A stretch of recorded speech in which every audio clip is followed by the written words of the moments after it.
ലേഖനം 3-ാം അധ്യായം 1 മുതലാണ് 16 വരെയുള്ള വേദഭാഗങ്ങളായിരുന്നു നമ്മുടെ ചിന്താ വിഷയം. കർത്താവിന് സ്തോത്രം. അത് 3 കാര്യങ്ങൾ പ്രത്യേകമായിട്ട് അറിയുവാൻ. യേശുവിനെ അറിയാന്ന് പറയുമ്പോൾ 1, യേശു ക്രിസ്തു എന്നുള്ള വ്യക്തിയെ, യേശു ആരാണെന്ന് അറിയണം. 2, യേശു ക്രിസ്തുവിന്റെ ശക്തിയെ, എന്താണ് യേശുവിനെ മരിച്ചുകൊണ്ട് ഉയർപ്പിച്ച പുനരുദ്ധാനത്തിന്റെ ശക്തി വ്യക്തമായി അനുഭവിച്ചറിയണം. 3, യേശു ക്രിസ്തുവിന്റെ കഷ്ടാനുഭവങ്ങൾ വ്യക്തമായി അനുഭവിച്ചറിയണം. ഈ 3 അനുഭവിച്ചറിഞ്ഞാൽ നമ്മുടെ ലക്ഷ്യം എന്താണ്? പുനരുദ്ധാനം. കർത്താവിന് സ്തോത്രം. ഈ വിഷയം ശ്രദ്ധിക്കുക. ഈ കഷ്ടത ഡേ ടു ഡേ ജീവിതത്തിൽ അനുഭവിക്കുക എന്നുള്ളത് ഇതൊരു ഫോഴ്സ്ഫുൾ ഇമ്പോസിഷൻ അല്ല, നമ്മുടെ മേൽ അടിച്ചമർത്തപ്പെടുന്ന ഒരു റൂളല്ല. പിന്നെയോ ഇറ്റ്സ് എ ഗ്ലാഡ് ചോയ്സ്. കർത്താവിന്റെ സ്തോത്രം. അത് ആനന്ദത്തോടുകൂടെ തിരഞ്ഞെടുക്കുന്ന ഒരു തീരുമാനമാണ്. കർത്താവിന്റെ സ്തോത്രം. അതായത് യേശു ക്രിസ്തുവിന്റെ കഷ്ടതയിൽ പങ്കാളിയായി തീരുന്ന ജീവിതയാത്രയിലെ വേദനകൾ, കഷ്ടങ്ങൾ എന്നുള്ളത് കർത്താവിന്റെ സ്തോത്രം ഒരു വിശ്വാസിയുടെ മേൽ അടിച്ചേൽപ്പിക്കുന്ന ഒരു സത്യമല്ല, ഒരു അനുഭവമല്ല. പിന്നെയോ സന്തോഷത്തോടുകൂടെ ഒരുവൻ സ്തോത്രം തെരഞ്ഞെടുക്കേണ്ടതായ ഒരു വസ്തുതയാണ്. കർത്താവിന്റെ സ്തോത്രം. നമുക്ക് വിവിധ രീതിയിൽ കഷ്ടതകൾ ഉണ്ടാകണം. നമ്മുടെ ശ്രദ്ധയില്ലായ്മ കൊണ്ട് വിളിച്ചു വരുത്താം. കർത്താവ് നാച്ചുറൽ കോസസ് കൊണ്ടുവരാം. കർത്താവിന്റെ സ്തോത്രം. അങ്ങനെ പല രീതിയിൽ കർത്താവിന്റെ സ്തോത്രം. എന്നാൽ അതുപോലെ എന്നാൽ ഇവിടെ നാം മനസ്സിലാക്കേണ്ടത് എല്ലാ കഷ്ടതയെ കുറിച്ചല്ല പറയുന്നത്. പിന്നെയോ യേശു ക്രിസ്തുവിലുള്ള നമ്മുടെ വിശ്വാസ നിമിത്തം ഉണ്ടാകുന്ന കഷ്ടങ്ങൾ, കർത്താവ് കഷ്ടതകൾ. അതായത് സത്യത്തോടെ നേരോടെ കർത്താവിനെ സേവിച്ച് കർത്താവിനെ ആരാധിച്ച് ജീവിക്കുന്നതിനോടുള്ള ബന്ധത്തിൽ വരുന്ന കഷ്ടതകൾ, ആ കഷ്ടതകളെ കുറിച്ചാണ് പറയുന്നത്. കർത്താവിന്റെ സ്തോത്രം. അത് ഒരു ഗ്ലാഡ് ചോയ്സ് ആണ്. ബെസ്റ്റ് എക്സാമ്പിൾ, ഒരു പെൺകുച്ചിനെ ഇഷ്ടപ്പെടുന്നു, അല്ലെങ്കിൽ ഒരു ആൺകുട്ടിയെ ഇഷ്ടപ്പെടുന്നു. ആ ഇഷ്ടപ്പെടുന്ന ആൺകുട്ടിയെ, ഇഷ്ടപ്പെടുന്ന പെൺകുട്ടിയെ കർത്താവ് അവന്റെ ഒരുപക്ഷെ നിങ്ങൾക്ക് ഇഷ്ടപ്പെടുന്ന അദ്ദേഹത്തിന്റെ ആ മുഖമായിരിക്കത്തില്ല, അദ്ദേഹത്തിന്റെ സൗന്ദര്യമായിരിക്കത്തില്ല, അല്ലെങ്കിൽ ആ കുട്ടിയുടെ സൗന്ദര്യമായിരിക്കത്തില്ല. നിങ്ങൾക്കറിയാം നിങ്ങളുടെ അപ്പൻ അത് ഇഷ്ടമല്ലെന്ന്, നിങ്ങളുടെ അമ്മയ്ക്ക് ഇഷ്ടമല്ലെന്ന്, നിങ്ങളുടെ കൂട്ടുകാർക്ക് ഇഷ്ടമല്ലെന്ന്, നിങ്ങളുടെ നാട്ടുകാർ പക്ഷെ ഇഷ്ടപ്പെടത്തില്ലെന്ന്. Still you love. എങ്കിലും നിങ്ങൾ സ്നേഹിക്കുന്നു. വീട്ടിലിറങ്ങിയ പപ്പ ആയിരിക്കും, മമ്മി ആയിരിക്കും, സ്റ്റിൽ നിങ്ങൾ സ്നേഹിക്കുന്നു. വീട്ടിൽ ഇറക്കി വിടും, സ്റ്റിൽ നിങ്ങൾ സ്നേഹിക്കുന്നു. നിങ്ങൾ എന്തും സഹിക്കാൻ തയ്യാറാകുന്നു. ചില വീട്ടിൽ നിന്ന് ഒളിച്ചോടുവാനും തയ്യാറാകുന്നു. അവസാനം ട്രെയിൻ അടിക്ക് തീരാനും തയ്യാറാകുന്നു. എന്തിന്? ആ കൊച്ചിനെ ഇഷ്ടപ്പെട്ടു, ആ ആൺകുട്ടി ഇഷ്ടപ്പെട്ടു. ഇനി ഇടയ്ക്ക് ഞാൻ പറയാം കുഞ്ഞുങ്ങളെ, അതല്ല real family life love. That's romantic love ആണ്. അത് കർത്താവിന്റെ സ്തോത്രം. നിങ്ങൾ വെറുതെ കാണുന്ന ഇഷ്ടപ്പെടൽ അതല്ല കുടുംബജീവിതത്തിന്റെ ആധാരം. കുടുംബജീവിതത്തിന്റെ സ്നേഹം റൊമാൻറ്റിക് ലവ് അല്ല, പിന്നെ കുടുംബജീവിതത്തിന്റെ സ്നേഹം ഇന്റിമേറ്റ് ലവ് ആണ്. കർത്താവിന്റെ സ്തോത്രം. ആഴമേറി അടുത്ത്. അതുകൊണ്ടാണ് റൊമാൻറ്റിക് ലവിൽ തുടങ്ങി കർത്താവിന്റെ സ്തോത്രം അത് എന്തെന്നറിയാമോ ഒരു ചില വർഷങ്ങൾക്കുള്ളിൽ അവസാനിച്ചു പോകുന്നു. നിങ്ങളുടെ ഭാര്യയെ നിങ്ങൾ ഇഷ്ടപ്പെടുന്നു, നിങ്ങളുടെ ഭർത്താവിനെ നിങ്ങൾ ഇഷ്ടപ്പെടുന്നു, ആത്മാർത്ഥമായി സ്നേഹിക്കുന്നു, ആത്മാർത്ഥമായി സ്നേഹിക്കുന്നു. നിങ്ങളുടെ ഭർത്താവ് നിങ്ങളുടെ പ്രാണന്റെ പ്രാണനാണ്, നിങ്ങളുടെ ഭാര്യ നിങ്ങളുടെ പ്രാണന്റെ ജീവന്റെ ജീവനാണ് എന്ന് കരുതുക. കർത്താവിന്റെ സ്തോത്രം. അവൾക്ക് വേണ്ടി, അവന് വേണ്ടി ആ ബന്ധത്തിന്റെ ബന്ധനിമിത്തം, ആ സ്നേഹത്തിന്റെ ആഴനിമിത്തം എന്ത് ചെയ്യുന്നു? നിങ്ങൾ പലതും സഹിക്കുന്നു. ഫോർ എക്സാമ്പിൾ, നിങ്ങൾ കൂർക്കമ്പലി ഇഷ്ടപ്പെടാത്ത മനുഷ്യനെ സ്ത്രീയാൻ വിചാരിക്കാം. കൂർക്കമ്പലി ഇഷ്ടപ്പെടത്തേയില്ല. അയ്യോ, വീട്ടിൽ അച്ഛനെ അമ്മ മമ്മിയൊക്കെ ഭയങ്കര പള്ളി പറഞ്ഞു കാണും. പക്ഷേ നിങ്ങൾ കല്യാണം കഴിച്ചു, ഗ്രഹപ്പിഴയ്ക്കോ നല്ലതിനോ എന്തോ ആയിട്ട് നിങ്ങളുടെ അച്ഛൻ നല്ലോണം കൂർക്കം വലിക്കുന്നതാണ്. നിങ്ങളുടെ ഉറക്കം നിങ്ങൾ ഡിസ്റ്റർബ് ആകുന്നു. എങ്കിലും എന്ത് ചെയ്യുന്നറിയാമോ? ആ കൂർക്കം വലി നിങ്ങളുടെ കുടുംബജീവിതത്തിന് ഒരു തടസ്സമാകുന്നില്ല. നിങ്ങളത് സഹിക്കുന്നു. നിങ്ങൾക്ക് അത് ബുദ്ധിമുട്ടുണ്ട്, അരോചകമായിരിക്കാം, നിങ്ങളുടെ ഉറക്കത്തെ ഡിസ്റ്റർബ് ചെയ്യുന്നു. എങ്കിലും നിങ്ങൾ സഹിക്കുന്നു, മനസ്സോടെ സഹിക്കുന്നു. കർത്താവിന്റെ സ്തോത്രം. കാരണം എന്താണ്? നിങ്ങൾക്ക് ഏറ്റവും ഇമ്പോർട്ടന്റ് ആ കൂർക്കം വലിയല്ല, നിങ്ങളുടെ ഉറക്കമല്ല, അതിനപ്പുറമായി നിങ്ങളുടെ ഭർത്താവാണ് നിങ്ങൾക്ക് വലുത്. ഹല്ലേലൂയ. കർത്താവിന്റെ സ്തോത്രം. ഞാൻ പറയുന്നത് ഒരു എക്സാമ്പിൾ പറഞ്ഞതിന്റെ അർത്ഥം യേശുവുമായിട്ടുള്ള നമ്മുടെ ബന്ധത്തിന്റെയും അതിന്റെ ആഴത്തിന്റെയും ശ്രേഷ്ഠത കൂടുമ്പോൾ, ബന്ധത്തിന്റെ ആഴം കൂടുമ്പോൾ, കർത്താവിനോടുള്ള നിന്റെ വിശ്വാസത്തിന്റെ യാത്രയിൽ കർത്താവിനോട് ചേർന്ന് നടക്കുമ്പോൾ ജീവിതയാത്രയിൽ വരുന്ന വേദനകൾ, ജീവിതയാത്രയിൽ വരുന്ന നിരാശകൾ, ജീവിതയാത്രയിൽ വരുന്ന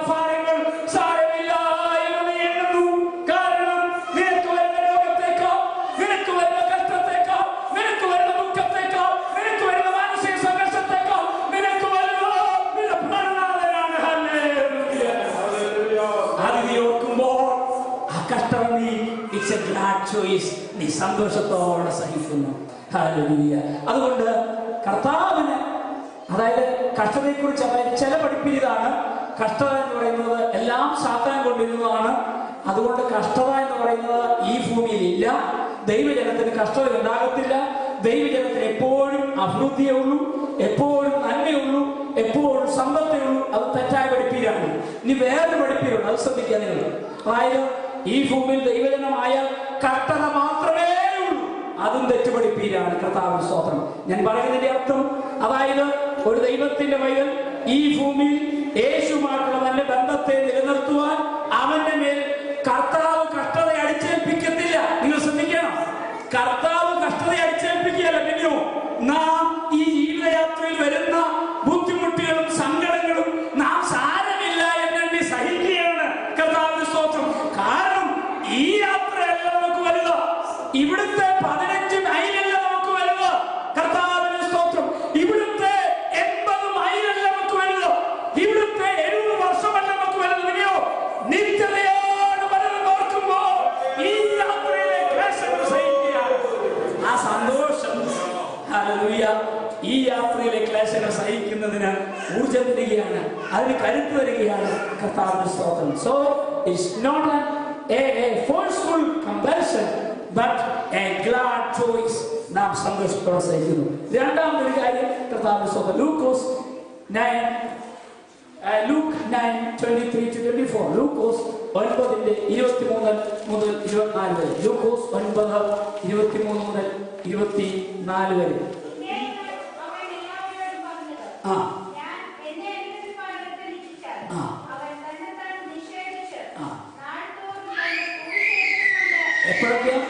എപ്പോഴൊക്കെ നാൾത്തോറും തന്റെ ക്രൂശെടുത്ത് എന്നെ അനുഗമിക്കട്ടെ. രണ്ടാമത്തെ നിമിഷം, ഒന്ന് ഞാൻ പറഞ്ഞു, ഈ കഷ്ടത എന്ന് പറയുന്നത് നിന്റെ മേൽ, ഒരു വിശ്വാസിയുടെ മേൽ, ഒരു ദൈവത്തിന്റെ പൈതലിന്മേൽ അടിച്ചേൽപ്പിക്കപ്പെട്ട ഒരു ക്രൂശല്ല, അടിച്ചേൽപ്പിക്കപ്പെട്ട ഒരു നിയമമല്ല. പിന്നെയോ അവൻ തന്റെ ജീവിതയാത്രയിൽ സന്തോഷത്തോടെ, ആനന്ദത്തോടെ ഇത് സഹിച്ചു മുൻപോട്ട് പോകുന്നു.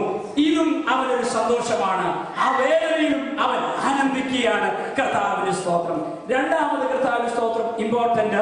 ഈ കഷ്ടത, കർത്താവിന്റെ സ്തോത്രം, യേശുവിന്റെ കഷ്ടതയിൽ പങ്കാളിയാകണമെങ്കിൽ രണ്ട്, അതൊരു ഡെയിലി ബിസിനസ് ആണ്. ശ്രദ്ധിക്കുക. ഇവിടെ പറയും നാൾത്തോറും ക്രൂശ് എടുക്കുക. ചിലരുടെ കാരണം ഒരിക്കൽ ക്രൂശ് എടുത്തു കഴിഞ്ഞു, നോ. പിന്നെയോ നാൾത്തോറും ക്രൂശ് എടുത്ത് അനുഗമിക്കുക. ഞാൻ ഈ ഭാഗം വായിച്ചപ്പോൾ ഇന്ന് പലക്കാലം എന്റെ കണ്ണുകൾ അല്പം കൂടെ പ്രകാശിച്ചു. ഇന്ന് പലക്കാലം ദൈവത്തിന്റെ ആത്മാവ് എന്നോട് സംസാരിച്ചു. കർത്താവിന്റെ സ്തോത്രം. Mister Wesley, taking the cross is not an occasional business. Rather, it is a day-to-day affair. It is a daily business. Hallelujah, Mr. Wesley. Taking the cross is a daily business, a moment by moment business. ദൈവത്തിന്റെ വഴിയില് ക്രൂശ് എടുക്കാനുള്ളത് വല്ലപ്പോഴും എടുക്കേണ്ടതായ ഒരു ഡീലല്ല. പിന്നെയോ അത് ദൈവത്തോറും എടുക്കേണ്ട ഒരു ഡീലാണ്. ഇന്ന് പലക്കാലം നീ ലൂക്കോസ് ധ്യാനിച്ചപ്പോൾ എന്നെ തന്നെ ദൈവസന്നിധി ഇങ്ങനെ സമർപ്പിച്ചു. ദൈവത്തിന്റെ ആത്മാവിനോട് ഞാൻ ഇങ്ങനെ പ്രാർത്ഥിച്ചു, The Spirit of God, forgive me. I thought there would be at least some times in my life there would be a cross-free walk. But the Lord says there is no cross-free walk for you until you reach eternity. There is no cross-free walk.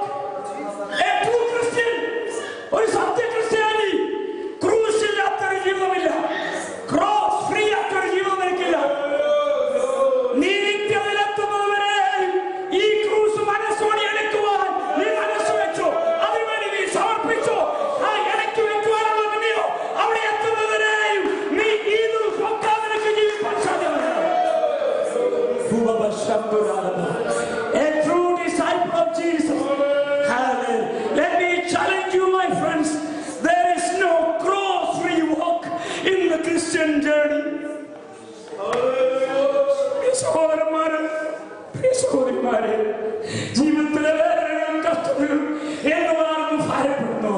ഈ ഒരു സത്യ സത്യവിശ്വാസിയെങ്കിൽ, നീ യഥാർത്ഥ ക്രിസ്തു ശിഷ്യനെങ്കിൽ, ഇന്ന് വലക്കൽ ദൈവത്തിന്റെ അമ്മയോട് സംസാരിക്കുന്നത് ഈ സിയോൻ യാത്രയിൽ ക്രൂസ് ഇല്ലാതെ ഒരു നിമിഷമില്ല.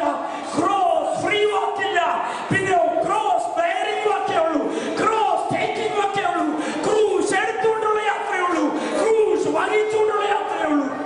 ഹല്ലേലൂയ. സ്വന്തം സ്വന്തം സിയേൽ കാരണം എന്റെ അരുമനാഥൻ താനെടുത്ത ക്രൂശ് വെച്ചില്ല. താനെടുത്ത ക്രൂശ് അവൻ ക്രൂശിൽ കയറുന്നവരെ താൻ ഒരിക്കലും ശ്രദ്ധിക്കുക. ദൈവത്തിന്റെ ആത്മാവ് അതോടൊപ്പം എന്നോട് സംസാരിച്ചു. Hallelujah.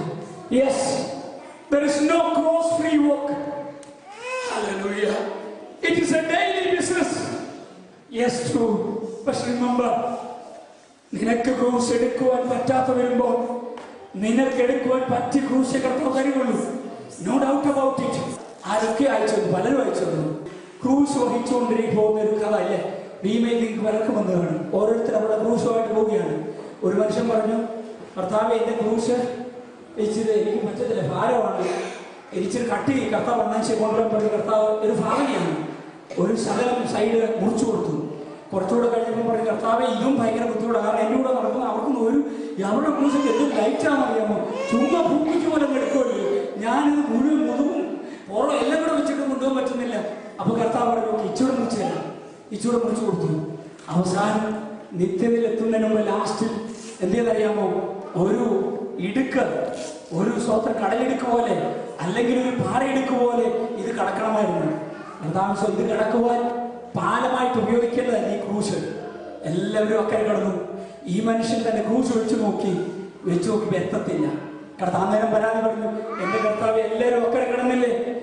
അപ്പം ചോദിച്ചു, എന്റെ മോനെ നിന്റെ പ്രശ്നം, നീ ഇതെടുക്കാൻ വയ്യാത്തോന്ന് പറഞ്ഞുകൊണ്ട് ഞാൻ മുറിച്ചു തന്നല്ലേ, അതുകൊണ്ടാണ് അവിടെ എത്താത്തതെന്ന് പറഞ്ഞു. കർത്താവിന്റെ സ്തോത്രം. ഞാൻ നിങ്ങൾക്കൊക്കെ കിട്ടുകയാണ്, നമ്മുടെ സൗകര്യങ്ങൾ ആരോടും അയച്ചുകൊണ്ട് കർത്താവിന്റെ സ്തോത്രം. പ്രിയ സഹോദരി സഹോദരൻ ശ്രദ്ധിക്കൂ, ഞാൻ പറയുന്ന ഒരു വലിയൊരു സത്യമാണ്. ഈ പകൽ ദൈവത്തിന്റെ ആത്മാവിനോട് സംസാരിച്ച ഒരു വലിയൊരു സത്യം ശരിയാണ്. നിനക്ക് എടുക്കുവാൻ പറ്റാത്ത ക്രൂശ് ദൈവം നിങ്ങളെ ഏൽപ്പിക്കത്തില്ല. No doubt. ദൈവം ആ ക്രൂശ് വഹിക്കുവാനുള്ള കൃപ നിങ്ങൾക്ക് തരും. കൃപയും തന്നിട്ട് ദൈവം ഏൽപ്പിക്കത്തുള്ളൂ. അടുത്തതാണ് ഇന്ന് ദൈവത്തിന്റെ ആത്മാവിനോട് സംസാരിച്ചത്. പക്ഷേ ദൈവത്തിന് നന്നായിട്ടറിയാം, ഈ ക്രൂശ് നീ വഹിച്ചുകൊണ്ട് മുമ്പോട്ട് യാത്ര ചെയ്യുമ്പോൾ നീ ഇവിടെ ചിലപ്പോൾ തളർന്നു വീഴും, നീ ഒരുപക്ഷെ ഇടറി വീഴും. നിനക്ക് ഹല്ലേലൂയ വീണും താങ്ങിയും വീണും എഴുന്നേറ്റുമേ ഇത് ഗോൽഗോഥ വരെ പോകത്തുള്ളൂ. അരുമനാഥന്റെ ക്രൂശ് യേശുവിനെ എടുക്കാൻ പറ്റിയ ക്രൂശുമായിട്ടാണ് പോയത്. എന്നാൽ വീണും പൊങ്ങിയും എഴുന്നേറ്റുമാണ് അരുമനാഥൻ. പിതാവാം ദൈവം ആർക്കും കൈ തോന്നിയില്ല. പിതാവാം ദൈവത്തിന് മനസ്സറിഞ്ഞു. പിതാവാം ദൈവം മനസ്സിലാക്കി, എന്റെ പൊന്നോമന പുത്രന് അവന് വഹിക്കാവുന്ന ക്രൂശാണ് ഞാൻ കൊടുത്തിരിക്കുന്നത്. എന്നാൽ ഈ പ്രത്യേക തരുണത്തിൽ, ഈ പ്രത്യേക ഘട്ടത്തിൽ എന്റെ പൊന്നോമന പുത്രന് ഈ ക്രൂശിനെ ഒരറ്റം താങ്ങുവാൻ ഒരുവനെ അയച്ചെങ്കിലേ പറ്റത്തുള്ളൂ.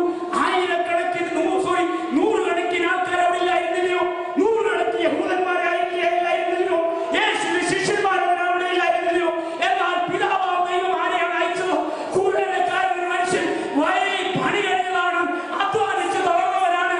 അവനെ വിട്ടിട്ടാണ് സ്വന്തം പുത്രന്റെ ക്രൂശ് വഹിക്കുവാൻ താങ്ങുവാൻ അവസരം. എന്നെ കേൾക്കുന്ന പ്രിയ സഹോദര സഹോദരി, നിനക്ക് വഹിക്കാൻ പറ്റുന്ന ക്രൂശ് കർത്താവിനെ ഏൽപ്പിക്കത്തുള്ളൂ.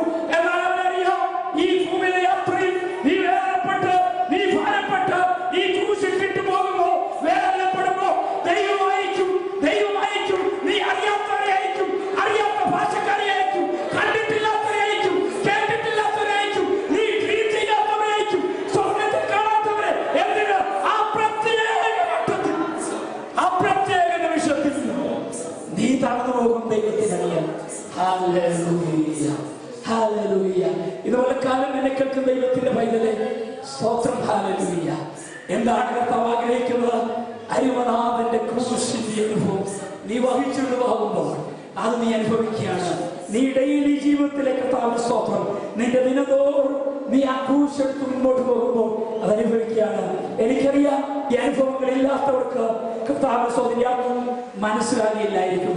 കാരണം വിശ്വാസത്തിന് വേണ്ടി നാം അധികം വില കൊടുത്ത് കാണുകയില്ലായിരിക്കും. വിശ്വാസത്തിനോട് വില കൊടുത്തവർ, ഇന്നും വിശുദ്ധ ദൈവത്തിനോട് വില കൊടുക്കുന്നവർ, ഇന്നും സത്യത്തിന് വേണ്ടി വില കൊടുക്കുന്നവർ, കർത്താവിന്റെ സ്തോത്രം അവർക്ക് ഇതിന്റെ അർത്ഥം ഞാൻ പറയുന്നതിന്റെ ആഴം ഗ്രഹിക്കുവാൻ കഴിയത്തുള്ള കർത്താവിന് സ്തോത്രം. ദൈവത്തോട് പ്രാർത്ഥിക്കാം.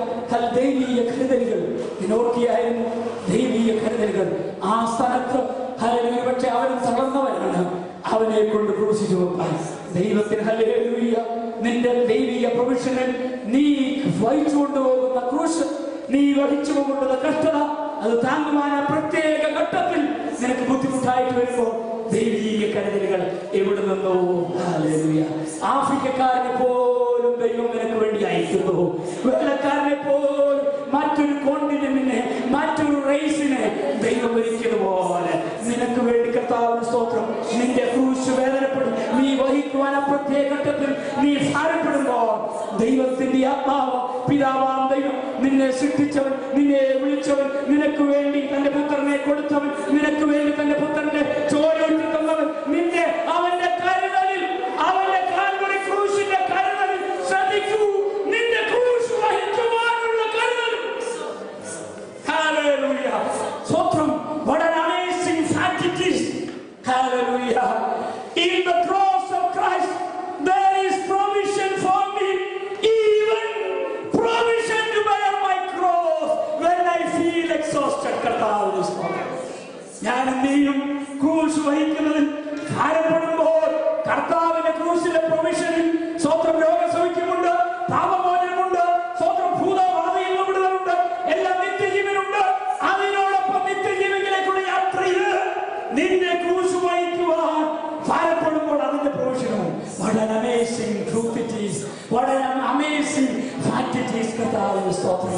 അതിന്റെ ചിന്തയ്ക്കപ്പുറമായി രാവിലെ ദൈവത്തിന്റെ ആത്മാവ് വെളിപ്പെടുത്തിയപ്പോൾ ഞാൻ കർത്താവിൽ സന്തോഷിച്ചു, ഞാൻ എന്റെ കർത്താവിനെ സ്തുതിച്ചു.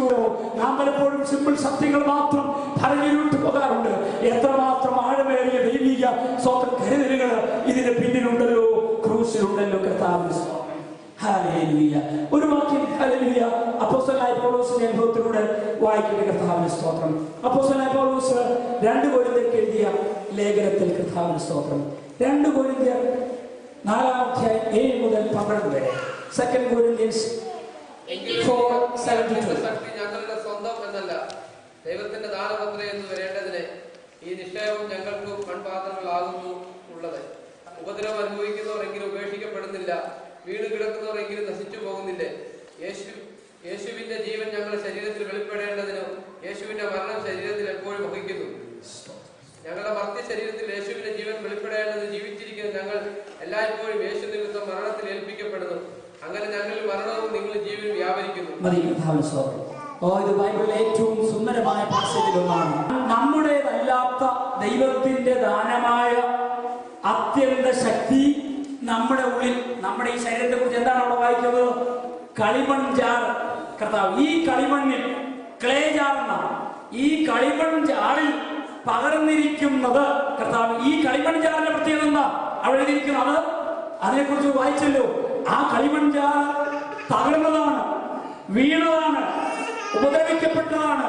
കർത്താവിന്റെ സ്തോത്രം. അത് ജനിക്കപ്പെട്ടതാണ് ഈ കളിമൺ ജാർ. എങ്കിലും ആ പദങ്ങളെ തുടർന്ന് വായിച്ച് സ്തോത്രം. 8-ാം തോന്നുന്നു. ഈ 8-ാം വാക്യം വായിച്ചോ. അടുത്ത വാക്യം 8. ഓക്കെ. കഷ്ടം സഹിക്കുന്നവരെങ്കിലും, ഇത് രണ്ടും നോക്കിയോണം. കഷ്ടം സഹിക്കുന്നവരെങ്കിലും ഇടുങ്ങിയിരിക്കുന്നില്ല, ബുദ്ധിമുട്ടുന്നവരെങ്കിലും നിരാശപ്പെടുന്നില്ല, ഉപദ്രവം അനുഭവിക്കുന്നെങ്കിലും ഉപേക്ഷിക്കപ്പെടുന്നില്ല, വീട് കിടക്കുന്നവരെങ്കിലും നശിച്ചു പോയിട്ടില്ല. സ്വന്തം നിങ്ങൾ നോക്കുക, ഇത് മൺപാത്രത്തിന്റെ പ്രത്യേകതയാണ്. ഈ മൺപാത്രം, ഈ ക്ലേ ജാറ്, അതിന്റെ അർത്ഥം എന്താണ്?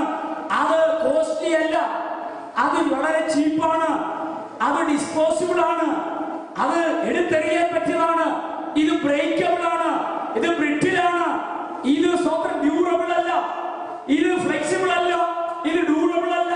കർത്താവിന്റെ സ്തോത്രം.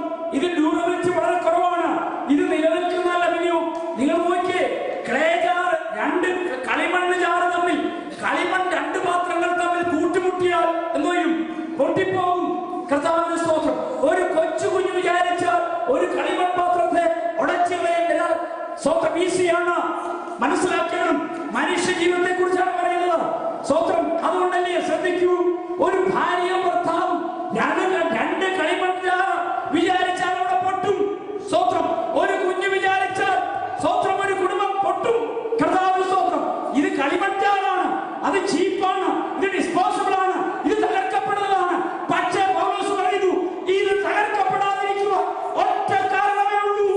അത് സ്വന്തം കാരണം കൊണ്ടല്ല, പിന്നെയോ ദൈവത്തിന്റെ ഭാഗമായ ഒരു നിക്ഷേപം ഇതിനുള്ളതിനാൽ ഇതിനെ തകർക്കുവാൻ ദൈവം അനുവദിക്കത്തില്ല. എന്നെ കേൾക്കുന്ന ദൈവത്തിന്റെ പൈതലേ, എന്നെ കേൾക്കുന്ന പ്രിയ ഭർത്താക്കന്മാരെ, നിന്റെ കുടുംബജീവൻ തകർന്നു പോകാതിരിക്കുന്നത് നിന്റെ വിളിക്കൊണ്ടല്ല.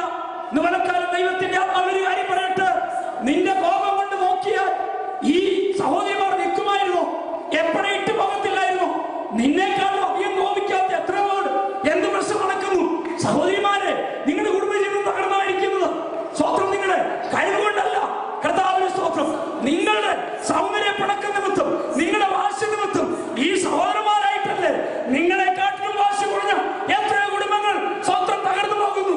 ഒരു കാര്യം മനസ്സിലാക്കണം, ദൈവത്തിന്റെ പരിശുദ്ധം കണ്ടു, നീ മൺപാത്രമാണ്, ദൈവത്തിനറിയാം. അതിൽ പകർന്നിരിക്കുന്ന ഒരു നിക്ഷേപമാണ്, ഒരു ട്രഷറാണ്. ഇത് തകർക്കപ്പെടരുത്, ഇത് നശിക്കപ്പെടരുത്, ഇത് സ്നാച്ച് ചെയ്യപ്പെടരുത്. അതിനാണ് വന്നിരിക്കുന്നത്. കർത്താവിന്റെ സ്തോത്രം. പ്രിയ സഹോദര സഹോദരി, ഈ ഒരു സത്യം മറന്നു പോകരുത്. സ്വത്രം നീ ജോലി ചെയ്യുമ്പോഴും, നീ വണ്ടി ഓടിക്കുമ്പോഴും, സ്വത്രം നീ കർത്താവിന്റെ സ്തോത്രം ബാങ്കിൽ പോകുമ്പോഴും, നീ വീട്ടിലായിരിക്കുമ്പോഴും, നിനക്ക് ആരോഗ്യമുള്ളപ്പോഴും ചിന്തിക്കേണ്ട ഒരു പരമാർത്ഥ സത്യം, ഇതൊരു മൺപാത്രമാണ്. ഒറ്റ തട്ടുമതി കൊണ്ടുപോവാൻ, ഒറ്റ വീഴ്ച മതി തുടയുവാൻ കർത്താവ് തുടിയാതിരിക്കുന്നത് എന്റെ കരുണയല്ല, എന്റെ മിടുക്കല്ല, എന്റെ ശക്തിയല്ല. ഇതിനുള്ളിൽ പകർന്നിരിക്കുന്ന അത്യന്ത ധനമാണ്, നിക്ഷേപമാണ്. കർത്താവിന്റെ സ്തോത്രം. ഞാൻ രാവിലെ ധ്യാനിച്ചപ്പോ ദൈവത്തോട് പ്രാർത്ഥിച്ചു, ദൈവത്തിൽ ഒരിക്കൽ കൂടെ സമർപ്പിക്കുകയായിട്ടുണ്ട്. കർത്താവ് നാം തകർക്കപ്പെടാതിരിക്കുന്നത് നമ്മുടെ കഴിവുകൊണ്ടല്ല, നമ്മുടെ വെടിക്കൊണ്ടല്ല. ഇതിനുള്ളിൽ ഒരു ദൈവത്തിന്റെ ശക്തിയുണ്ട്, ഒരു നിക്ഷേപമുണ്ട്. അതുകൊണ്ടാണ് കർത്താവിന്റെ സ്തോത്രം. അങ്ങനെയെങ്കിൽ പ്രിയ സഹോദര സഹോദരി, മറന്നു പോകരുത്. ഹല്ലേലൂയ. നമ്മുടെ ആരോഗ്യമല്ല, നമ്മുടെ സൗന്ദര്യമല്ല, നമ്മുടെ കാറിന്റെ ഹല്ലേലൂയ സ്തോത്രം സ്തോത്രം ഹല്ലേലൂയ ബ്രാൻഡല്ല, നമ്മുടെ വീടിന്റെ വലിപ്പമല്ല, നമ്മുടെ ജോലിയുടെ സ്തോത്രം സ്തോത്രം എവിടെ ജോലി ചെയ്യുന്നതല്ല, പിന്നെയോ ഇത് നീ ഒരു കളിമണ്ണാണെന്നും ഇത് പൊട്ടിപ്പോകുമെന്നും തമ്പുരാൻ അറിഞ്ഞിട്ട് നിർത്തിയിരിക്കുന്നത് ഇതിനുള്ളിൽ പകർന്നതായ അനിശ്ചയ നിമിത്തമാണ്. സ്തോത്രം. ആ സത്യം മറന്നു പോകരുത്. എന്നാൽ ആ അപ്പോസ്തലനായ പൗലോസ് പറയുന്നു, ഇത് ജാറാണ്, ഇത് കളിമണ്ണാണ്. കർത്താവിന്റെ സ്തോത്രം, ഇത് ഡിസ്പോസിബിൾ ആണ്, ഇത് ചീപ്പാണ്, അധികം വിലയില്ലാത്തതാണ്. കാര്യമൊക്കെ ശരിയാണ്, കർത്താവിന്റെ സ്തോത്രം. എന്നാൽ പൗലോസ് പറയുന്നു, എന്താണെന്ന് അറിയാമോ ട്രഷർ? നിങ്ങൾ ശ്രദ്ധിക്കൂ, അതിൽ വഹിക്കുന്നത് എന്താണ് വഹിച്ചുകൊണ്ട് പോകുന്നത് അറിയാമോ? 10-10 വാക്യം. യേശുവിന്റെ ജീവൻ ഞങ്ങളുടെ ശരീരത്തിൽ വെളിപ്പെടേണ്ടതിന് യേശുവിന്റെ മരണം ശരീരത്തിൽ എപ്പോഴും വഹിക്കുന്നു. ഈ ക്രിസ്തുവിന്റെ മരണം എന്റെ ശരീരത്തിൽ വഹിക്കുന്നു. എങ്ങനെ വഹിക്കാൻ കഴിയും? സ്വന്തം നമ്മൾ പണ്ട് വിചാരിച്ചത് സ്വന്തം ക്രിസ്തുവിന്റെ ശരീരം വഹിക്കാന്ന് പറയുമ്പോൾ മാർട്ടിയർ, ഞാൻ വിചാരിച്ചത് ദൈവമേ ഒരു മാർട്ടിയറായിട്ട്, ഒരു രക്തസാക്ഷിയായിട്ട് മരിക്കുക, അതാണ് അതിന്റെ അർത്ഥം. സ്വന്തം എന്താണ് അതിന്റെ അർത്ഥം അറിയാമോ? അതിന്റെ ഒറിജിനൽ ഫ്രാൻസിൽ ഉപയോഗിച്ചിരിക്കുന്ന പദം പോൾ ബെയറേഴ്സ്. നിങ്ങൾക്കറിയാമെന്ന് വിശ്വസിക്കുന്നു. പോൾ ബെയറേഴ്സ് എന്ന് പറഞ്ഞാൽ ഇവിടെ നമ്മുടെ എന്താ പറയുക, അണ്ടർടേക്കേഴ്സ്, അതായത് ഫ്യൂണറൽ സർവീസ് നടത്തുന്ന അവർ ഈ കോഫിൻ ചുമന്നുകൊണ്ടുവരെ കണ്ടു കാണുന്നു. നിങ്ങൾക്ക് ആ പദം ഉപയോഗിച്ചിരിക്കുന്നത്. അവരെ കോഫിനെ കൈപിടിക്കത്തില്ല തോളത്തീറ്റിന് ശേഷം. കർത്താവ് ഈ വണ്ടിയിൽ നിന്ന് അവരെ ഇറക്കിയിട്ടുള്ള തോളത്താണ് ഇവർ വെക്കുന്നത്. അതായത് ഈ 4 പേര് നിൽക്കും, ഒരേ പൊക്കത്തിലുള്ള നിൽക്കത്തുള്ളൂ. 4 പേരും ഒരേ പൊക്കത്തിലുള്ളവർ, ഒരേ തോൾ പൊക്കത്തിലുള്ളവർ. ഇവര് കൈപിടിക്കത്തില്ല. ഇവർ 4 പേരുടെ കോഫിൻ ഇവിടെ വെക്കും. മുമ്പിൽ ഒരാൾ, നിങ്ങൾ ശ്രദ്ധിച്ചിട്ടുണ്ടോ എന്ന് അറിയത്തില്ല, മുമ്പിൽ ഒരാള്, പുറകിൽ ഒരാള്, മുമ്പിൽ 2 പേര്, പുറകിൽ 2 പേര്. ഇവരാ കോഫിൻ കൈകൊണ്ട് തടത്തില്ല. ഇവരിങ്ങനെയാണ്. എന്നിട്ട് ഈ മൂവ്മെന്റും ഓരോന്നും പരേഡ് ചെയ്യുന്നത് പോലെ ഓരോ മൂവ്മെന്റും വളരെ റെസ്പെക്റ്റോടുകൂടെ, വളരെ ബഹുമാനത്തോടുകൂടെ. ഇത് രാജാവിന്റെ മൃതശരീരമല്ലോ. ഈ 4 പേരും ഒരുപോലെ സ്റ്റെപ്പ് വെച്ച് ഈ തോളി മാത്രം കൈ പിടിക്കുന്നേ ഇല്ല, അവരെ കോഫിനെ പിടിക്കുന്നില്ല. ഇത് വെച്ചിട്ട് അവര് അവിടെ നിന്നും ഒരു സ്റ്റെപ്പ് നോക്കും, ആ മുമ്പിലുള്ളവർക്കും അടുത്ത അവരപ്പുറത്തെ കാല് വെക്കുകയാണ്. വെച്ചിട്ട് എന്ത് ഭംഗിയായിട്ട് അവിടെ കൊണ്ടുവന്ന് വെച്ചിട്ട് ബഹുമാനപ്പെട്ട അതിന് ശേഷം ഞാൻ വാച്ച് ചെയ്തു. നമ്മളൊക്കെയാണ് അയ്യോ എങ്ങനെയല്ല ഇതൊന്നും ഇറക്കി വിട്ടാൽ മതി എന്ന് പറഞ്ഞുകൊണ്ടിരിക്കുക. അപ്പൊ അങ്ങനെയല്ല. അത് കഴിഞ്ഞിട്ടോ വളരെ ആ മൂവ്മെന്റും ആ സ്റ്റെപ്പും വളരെ സൂക്ഷ്മതയോടെയാണ്, വളരെ റെസ്പെക്ട്ഫുൾ ആയിട്ടാണ്. ഞാൻ പറഞ്ഞതിന്റെ അർത്ഥം കർത്താവിന്റെ സ്വന്തം പോൾ ബെയറേഴ്സ് അവരെയാണ് ഉദ്ദേശിക്കുന്നത് അവിടെ. അതായത് നമ്മുടെ ഭാഷയിൽ പറഞ്ഞ അണ്ടർടേക്കേഴ്സ്. പൗലോസ് പറയുകയാണ് ഞങ്ങൾ അണ്ടർടേക്കേഴ്സ് ആണ്, ഞങ്ങൾ വഹിക്കുന്നത് ക്രിസ്തുവിന്റെ മരണമാണ്. ക്രിസ്തുവിന്റെ ഡെഡ് ബോഡി വഹിക്കുന്നല്ല, ശ്രദ്ധിക്കുക, ക്രിസ്തുവിന്റെ ഡെഡ് ബോഡിയല്ല, ക്രിസ്തു മരിച്ചു ഉയർത്തെഴുന്നേറ്റു പിതാവിന്റെ വലതുഭാഗത്ത് കർത്താവിന്റെ സ്വന്തം. അപ്പോൾ എന്നാൽ ഈ വഹിക്കുന്ന യേശുവിന്റെ ഡെഡ് ബോഡിയല്ല. പിന്നെയോ പൗലോസ് പറയാൻ ഒരു പോൾ ബെയറെ പോലെ, ഈ അണ്ടർടേക്കറെ പോലെ. സ്വത്രം ഈ അണ്ടർടേക്കർ ശ്രദ്ധിക്കൂ സഹോദരങ്ങളെ, ഇത് ഇവിടെ ഇരിക്കുന്നിടത്തോളം കാലം വളരെ മനസ്സിലാക്കേണ്ട ഒരു പരമാർത്ഥ സത്യം. നിങ്ങൾ ഒന്നും ഗ്രഹിച്ചില്ലെങ്കിൽ ഇത് ഗ്രഹിക്കുക. ഇത് തോളിലിരിക്കുന്നിടത്തോളം കാലം എന്തു ചെയ്യാൻ 4 പേർക്കും ഒരുപോലെ മൂവ് ചെയ്യാൻ പറ്റത്തുള്ളൂ. ഇത് തോളിലിരിക്കുന്നിടത്തോളം കാലം കർത്താവിന്റെ സ്തോത്രം, ഹല്ലേലൂയ, ഇഷ്ടമുള്ളതുപോലെ സ്തോത്രം തിരിയാൻ പറ്റത്തില്ല. കർത്താവിന്റെ സ്തോത്രം, ഇത് തോളിലിരിക്കുന്നിടത്തോളം കാലം ഇഷ്ടമുള്ളതുപോലെ കൈയിരിപ്പിക്കാൻ പറ്റത്തില്ല. ഇത് തോളിലിരിക്കുന്നിടത്തോളം കാലം ഇഷ്ടമുള്ളതുപോലെ കൈവെക്കാൻ പറ്റത്തില്ല. ഇത് തോളിലിരിക്കുന്നിടത്തോളം കാലം ഇഷ്ടമുള്ളതുപോലെ ചലിക്കാൻ കഴിയത്തില്ല. ഞങ്ങൾ വഹിക്കുന്നത് ക്രിസ്തുവിന്റെ മരണമാണ്. നിങ്ങൾ പറയും ഞങ്ങൾ ഇഷ്ടമുള്ള പോലൊക്കെ നടക്കുന്നത്. അതിന്റെ അർത്ഥം ഇതില്ല മേളിൽ, ഇതില്ലാത്തൊരുത്തനോട് കാണത്തില്ല. ആരുമായി കൊള്ളട്ടെ കർത്താവിന്റെ സ്തോത്രം, ക്രിസ്തുവിന്റെ മരണമാകുന്ന ചൂടടയാളം ശരീരത്തിൽ വഹിക്കാത്ത ഒരുത്തനും നിത്യതയിൽ കാണത്തില്ല. ഒരിക്കൽ കൂടെ പറയട്ടെ, ക്രിസ്തുവിന്റെ മരണം ആ ചൂടടയാളം വഹിക്കാത്ത ഒരുത്തനും ഒരുത്തിയും അവിടെ കാണത്തില്ല. ഏത് ഭാഷക്കാരുമായി കൊള്ളട്ടെ. ഇതിനോടത്തോളം കാലം റെസ്ട്രിക്റ്റഡ് മൂവ്മെന്റ്സ് ഉള്ള ഒരു ദൈവത്തിന്റെ വൈതല്ല. നീ ഭർത്താവാണ്, എല്ലാ ഭർത്താക്കന്മാരും ബിഹേവ് ചെയ്യാൻ കഴിയത്തില്ല. ഭർത്താക്കന്മാരെ, നീ ഭാര്യയാണ്, ഭാര്യ, നീ എല്ലാ ഭാര്യമാരും കഴിയത്തില്ല, ചെയ്യാൻ അവിടെ കാണത്തില്ല. കുഞ്ഞ്, എല്ലാ കുഞ്ഞുങ്ങളും ചെയ്യുന്ന പോലെ നിനക്ക് ചെയ്യാൻ കഴിയത്തില്ല കുഞ്ഞ്. പിന്നെ ഇവിടുത്തെ ഇറങ്ങണല്ലേ, അവിടുത്തെ ഇറങ്ങണല്ലേ. ശരിയാണ് കുഞ്ഞ്, ഇത് നിന്റെ മേലുണ്ടോ, ഇത് നിന്റെ തോളിലുണ്ടോ കുഞ്ഞ്? കഴിയത്തില്ല കുഞ്ഞ്, അവിടെ കാണത്തില്ല, ഇവിടെ ഉണ്ട്. എല്ലാം ചെയ്തില്ല, അത് ഞാൻ ചെയ്തുണ്ട്, കൊണ്ടുണ്ട് സുഖം കമ്പ്യൂട്ടർ ചെയ്തു, വീഡിയോ പിടിച്ചു പാസലിൽ വെള്ളം വന്നില്ല, എല്ലാം ചെയ്തു. ഒരു ഉറപ്പില്ല, അവിടെ കാണത്തില്ല. നിങ്ങൾ വിശ്വസിച്ചാലും നിങ്ങൾ കർത്താവ് ഏറ്റെടുത്താലും സത്യം പറഞ്ഞില്ലെങ്കിൽ കർത്താവ് സ്തോത്രം. അതുകൊണ്ടാണ് ഒരു ദൈവത്തിന്റെ പേരിൽ റെസ്ട്രിക്റ്റഡ് മൂവ്മെന്റ്സ് എന്നുള്ളത്. എല്ലാവരും ബിഹേവ് ചെയ്യുന്ന പോലെ ചെയ്യുവാൻ പ്രിയ സഹോദര, നീയും സ്വന്തം ഒരുപക്ഷെ നിന്റെ കാലുകൾ വെമ്പക്കൊള്ളും, നിന്റെ കൈകൾ വെമ്പക്കൊള്ളും, നിന്റെ നാവ് വെമ്പക്കൊള്ളും. കഴിയത്തില്ല, എല്ലാവരും ചെയ്യും. പക്ഷെ എന്താ പ്രശ്നം അറിയാമോ? നിന്റെ മേലൊരു സ്വത്രം, നിന്റെ ചുമടിൽ നിന്റെ മേലൊരു ചുമടുണ്ട്, ക്രിസ്തുവിന്റെ ക്രൂശ്, ക്രിസ്തുവിന്റെ മരണം. എപ്പോൾ bearer, like a pole bearer. Paulose Paul പണ്ട് പോളായിരുന്നു എന്ന് പറഞ്ഞാൽ എന്താ പറയുന്നത്, 4 പേര് ചുമ്മിക്കൊണ്ട് പോകുമായിരുന്നു. അതാ ഉദ്ദേശിക്കുന്നത്. ഇപ്പോൾ നിങ്ങൾക്ക് മനസ്സിലാക്കുള്ള അവർക്ക് സ്വന്തം ഇഷ്ടം പോലെ ഒഴിയാൻ കഴിയത്തില്ല. പ്രിയ സഹോദര സഹോദരി, ഹല്ലേലൂയ, കണ്ണുകളെയും കാതുകളെയും സ്വന്തം, ഹല്ലേലൂയ, നാവിനെയും കാലുകളെയും സ്വന്തം, കൈകളെയും ക്രൂശിച്ചിരിക്കുന്നു. ഈ സ്വന്തം ഞാൻ പണ്ട് ഒരു പ്രാർത്ഥന പ്രാർത്ഥിക്കുമായിരുന്നു. ഞാൻ എവിടെ വായിച്ച പ്രാർത്ഥനയാണ്. ഇന്ന് പോലക്കാലം ധ്യാനിച്ചപ്പോൾ ഞാൻ കുളിച്ചുകൊണ്ടിരുന്നപ്പോൾ കർത്താവേ, I want to pray that prayer all through my life. ഞാൻ ഡെയിലി പ്രാർത്ഥിക്കുന്ന ഒരു പ്രാർത്ഥനയുണ്ട്. ഞാൻ പണ്ട് കേട്ടതായിരുന്നു, പണ്ട് ഞാൻ വായിച്ചതാണ്. ആരോ ഭക്തന്മാർ പ്രാർത്ഥിച്ച പ്രാർത്ഥന. ഒരു രാവിലെ എഴുന്നേൽക്കുമ്പോൾ ആ ഭക്തൻ ഇങ്ങനെയാണ് പ്രാർത്ഥിക്കുന്നത്, കർത്താവേ, എനിക്ക് ഞാൻ എത്ര പിടിച്ചാലും വരാത്ത ഭയങ്കര സ്പീഡിൽ ഓടുന്ന ഒരു മുയൽ എനിക്കുണ്ട്, അതിനെ പിടിച്ചിട്ടുവാനുള്ള കൃപ തരണമേ. ഞാൻ എത്ര നിയന്ത്രിച്ചാലും കർത്താവെ, എന്റെ നിയന്ത്രണത്തിന്റെ പരിധി നിൽക്കാത്ത ഒരു സിംഹം എനിക്കുണ്ട്, കർത്താവെ, അതിനെ കൺട്രോൾ ചെയ്യാനുള്ള കൃപ തരണമേ. കർത്താവെ, ഞാൻ എത്ര നിയന്ത്രിച്ചാലും സ്വത്രം എനിക്ക് പിടിക്കാൻ കഴിയാത്ത ഒരു സ്വന്തം പറന്നു പോകുന്ന ഒരു പക്ഷി എനിക്കുണ്ട്, അതിനെ പിടിച്ചെടുക്കുവാനുള്ള കൃപ തരണമേ. ഇതിനകത്ത് നിങ്ങൾക്ക് മനസ്സിലായി കാണാമെന്ന് വിശ്വസിക്കുന്നു. കർത്താവിന്റെ സ്വന്തം ദൈവത്തിന്റെ പൈതലിന്റെ കാലുകൾ, കരങ്ങൾ, ഹൃദയം, ചിന്ത, മനസ്സ്, കണ്ണ്, കാത് കർത്താവ് ക്രൂശിക്കപ്പെട്ടിരിക്കുന്നു. അവൻ ക്രിസ്തുവിനോടൊപ്പം ക്രൂശിക്കപ്പെടും. സ്വന്തം ക്രൂശിക്കപ്പെടാത്ത ശ്രദ്ധിക്കൂ, യേശുവിന് ക്രൂശ് വഹിക്കാൻ പറ്റത്തില്ല. യേശുവിന്റെ ചൂടലയാൽ ക്രൂശിക്കപ്പെടാത്ത ഒരുത്തരും വഹിക്കാൻ കഴിയത്തില്ല. ഇന്ന് പലക്കാലം ദൈവത്തിന്റെ പരിശുദ്ധാത്മാവ് നമുക്ക് കൃപ തരട്ടെ. കർത്താവേ, ഈ കർത്തവ്യ സന്തോഷത്തോടെ ക്രിസ്തുവിന്റെ മരണമാകുന്ന ആ ഫാക്ടറി സത്യത്തെ എന്റെ ജീവിതത്തിൽ വഹിക്കുവാനുള്ള കൃപ, അത് സന്തോഷത്തോടെ. എന്തുകൊണ്ടാണ് സന്തോഷം വരുന്നറിയാമോ? ഞാൻ പറഞ്ഞുതരാം എന്തുകൊണ്ടാണ് സന്തോഷം വരുന്നത്. നാട്ടുകാരുടെ ആവുമ്പോൾ സന്തോഷം വരുന്നില്ല. സ്വന്തം അത് പ്രൊഫഷണലാ അവരങ്ങനെ ചെയ്തത്. ഞാൻ ചോദിക്കട്ടെ സഹോദര, നിന്റെ അപ്പന്റെ കോഫിൻ നിന്റെ കമ്മല് വെക്കുവാൻ നിനക്ക് ആരുടെയെങ്കിലും ഉപദേശം ആവശ്യമാണ്?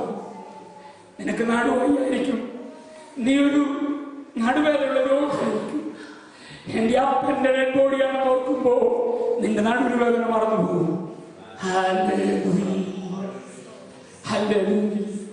ഞാൻ പറഞ്ഞപ്പോ നീയും അതോട്ടുള്ള ബന്ധമാണ്. പ്രിയ സഹോദര, നാട്ടുകാരെന്നും പറഞ്ഞുകൊള്ളട്ടെ, നാട്ടുകാർ ഒന്നും മൗനമായിരുന്നോട്ട്, നാട്ടുകാർ എന്ത് ചെയ്യട്ടെ, ഇന്ന് പലക്കാലം നിനക്ക് മൗനമായിരിക്കാൻ കഴിയുമോ? നീ ചുമലെടുക്കുന്നവരാരാണ്? അവൻ നിനക്ക് ചെയ്തത് എന്താണ്? നിന്റെ ചുമലിൽ നീ വഹിക്കുന്ന ആ സ്വപ്നം, മരണമാകുന്ന ഫാക്ട്, ആ ക്രൂശാകുന്ന ഫാക്ട് അല്ലേ? ക്രിസ്തുവിന്റെ മരണം അതിന്റെ ശരീരത്തിൽ നീ വഹിക്കുവാൻ ഇഷ്ടപ്പെടുന്നത് അവൻ നീയും തമ്മിലുള്ള ബന്ധത്തിന്റെ അടിസ്ഥാനത്തിലാണ്. അതുകൊണ്ട് വഹിക്കുമ്പോ നീ സന്തോഷത്തോടെ വഹിക്കുന്നു. ആരും പറഞ്ഞിട്ടല്ല, നിർബന്ധത്താലല്ല, നിന്റെ സ്നേഹം നിന്നെ നിർബന്ധിക്കുകയാണ്. കർത്താവിന്റെ സ്തോത്രം. ഇതിനകത്തിൽ പറഞ്ഞിരിക്കുന്ന പദങ്ങളൊന്നും വിശദീകരിക്കുവാൻ ഞാൻ സമയമെടുക്കുന്നില്ല. See, carrying around, Paul was carrying around. അവര് ഇതുകൊണ്ട് ചുമന്ന് നടക്കുന്നത് പോലെ സ്തോത്രം ഇതിനെ വഹിക്കുന്നവർ. കർത്താവിന്റെ സ്തോത്രം. നോക്കുക, ഇതിൽ വരുന്നത് നമുക്ക് ഇപ്പോഴാണെങ്കിൽ അന്നത്തെ കാലത്ത് ഓർക്കുക. ഒരുപക്ഷെ ഇപ്പം പറയും അമ്മ ഉണ്ടായിരുന്നില്ലെന്നുള്ളതല്ല, സുഗന്ധ മണങ്ങളും സ്പ്രേയും ഒക്കെ. എന്നാൽ നമുക്കറിയാം ഡെഡ് ബോഡിയാണ് ഒരുപക്ഷെ സ്റ്റെൻറ്റും റോട്ടിങ്ങും ഒക്കെ വരുമായിരിക്കും 9%.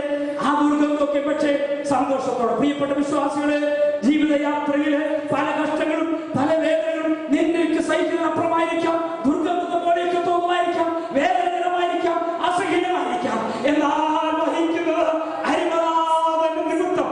ഞാൻ വീണ്ടും പറയട്ടെ, അരിമനാഥൻ നിമിത്തമുള്ള കഷ്ടങ്ങളെ കുറിച്ചാണ് പറയുന്നത്. നീ സന്തോഷത്തോടെ സഹിക്കുന്ന കർത്താവിന്റെ സ്തോത്രം. ഹല്ലേലൂയ.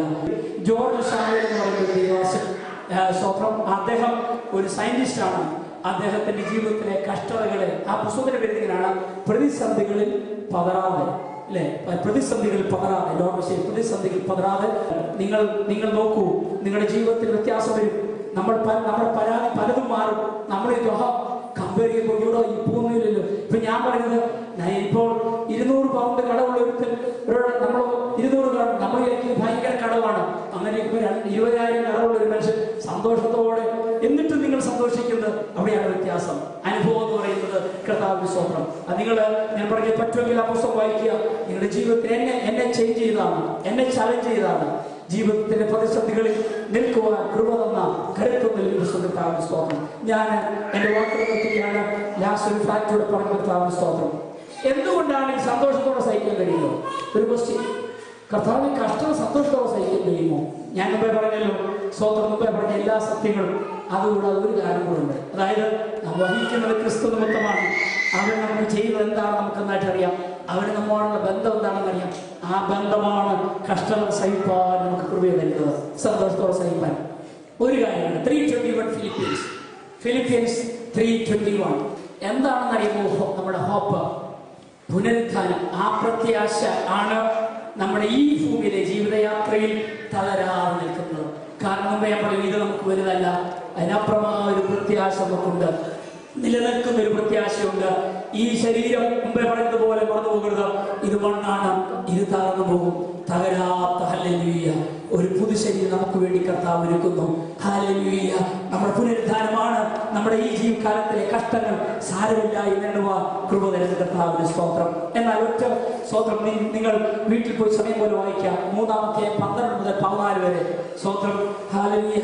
വായിക്കുവാൻ കൊള്ളാവുന്നതും ഗ്രഹിപ്പാൻ ബുദ്ധിമുട്ടുള്ളതും അക്സെപ്റ്റ് ചെയ്യാൻ ബുദ്ധിമുട്ടുള്ള ഒരു ഭാഗമാണ്.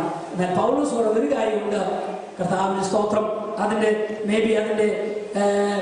സ്തോത്രം 3:12 മുതൽ 12 വാക്യം പെട്ടെന്ന് വായിച്ചേ. മാത്രമല്ല, ഞാൻ ക്രിസ്തുയേശുവിനാൽ പിടിക്കപ്പെട്ടിരിക്കുന്നത് കൊണ്ട് എനിക്ക് ആരും പിടിക്കാമെന്ന് വെച്ച് ഉൾക്കൊണ്ടിരുന്നതേ ഉള്ളൂ. ആരാണ് പറയുന്നത്? അപ്പോസ്തലനായ പൗലോസ് ഇതെല്ലാം നമ്മളോട് പറഞ്ഞു കഴിഞ്ഞിട്ട് പൗലോസ് പറയുകയാണ്, പിന്നൊരു കാര്യം, ഒരു വാസ്തവം, കർത്താവിന് സ്തോത്രം, ഞാൻ തികഞ്ഞെന്ന് നിരൂപിക്കുന്നില്ല, ഞാൻ പിടിച്ചെന്ന് നിരൂപിക്കുന്നില്ല, പിന്നെയോ ഞാൻ പിടിക്കാമെന്ന് വെച്ച് ഓടുന്നതേ ഉള്ളൂ. വാട്ട് എ ഹ്യൂമിലിറ്റി, എന്തൊരു താഴ്മ!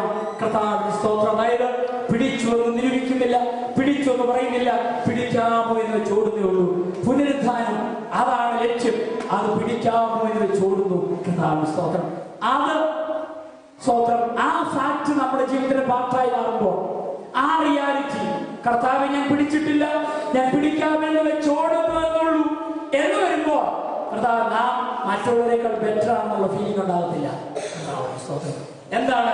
കാരണം ഞാൻ തന്നെ ശൈലിയിലാണ് എങ്ങനെ ഏതെങ്കിലും പിടിക്കുക. അപ്പോൾ I will never become better than others. കർത്താവിന് സ്തോത്രം. ഹല്ലേലൂയ. അപ്പോസ്തലനായ പൗലോസിന്റെ ആറ്റിറ്റ്യൂഡ് വാക്യം വായിക്കേണ്ട 13 അതുകൊണ്ടാണ് ഇങ്ങനെ പറയുന്നത്, നിങ്ങൾ തികഞ്ഞവരെല്ലാം അങ്ങനെ ചിന്തിച്ചോളൂ. എങ്ങനെ തികഞ്ഞെന്ന് തോന്നുമെങ്കിൽ സ്തോത്രം, മച്ചുവേർഡ് തിങ്കിങ് ആവുന്ന നിങ്ങൾ തികഞ്ഞവരെല്ലാം മച്ചുവേർഡ് തിങ്കിങ് ഇതാണ്. Those who are matured think in the same way. ഏറ്റവും പക്വതയുള്ള ചിന്ത പൗലോസ് പറയുന്നത് എന്താണ്?